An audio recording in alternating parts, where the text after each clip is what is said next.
So in 24, you finish the thesis with, I think, a terrific metaphor, which is the American Congress.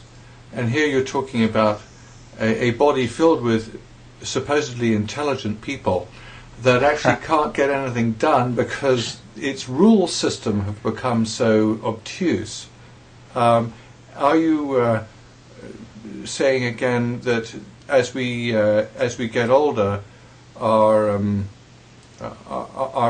whole the set of rules that governs our bodies can get corrupt as well? Well, I mean, firstly, in fairness to the American Congress, it was designed to be an obstructionist body by James Madison. But I think that, interestingly, in terms of Thesis 24, the original intent was that it be obstructionist only up to a certain point, because after all, James Madison was a Federalist, and he did believe in the idea of a coherent and collected together United States of America. And what's happened over the last 30 or 40 years has been, I think, the ultimate nightmare, even for someone like James Madison, who believed in separation of church and state and countervailing estates and balances of power and process. The particular point of emphasis in 24 is making the signaling problem even more sharp.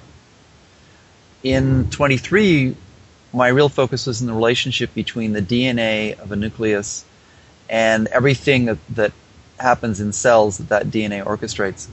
In 24, I'm going still bigger scale and saying, and then all of the cells have to function together, and all of the tissues and all of the organs. You know, it's not going to be very good to have this brain, which in principle could accomplish amazing feats of calculation, if it's not getting enough glucose from the digestive system and the circulatory system in order to run the brain as the biocomputer effectively. It's this large-scale kind of coordination which can also be disrupted and can also reflect a lack of the appropriate information in order to coordinate what our body is supposed to be doing, well above the level of the cell. So this is all part of what happens a lot in the first 25 theses, is that I'm trying to convey to the reader of the 55 just how hard this whole thing is, this problem of addressing aging and its associated chronic medical problems.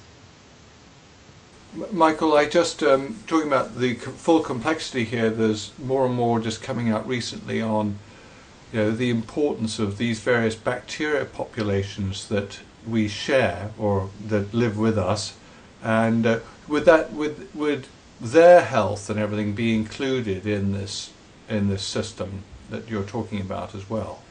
Wow, I didn't even think of throwing that one at our gentle reader.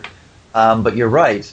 In addition to everything that happens strictly inside of our body walls, you also have what is actually exterior to the human body itself, which is our gut contents, which to a biologist are still part of the exterior world, even though in everyday language we think of it as our insides, our innards. That's yet another complicated problem that is unaddressed if you just focus on a small number of simple cell molecular processes.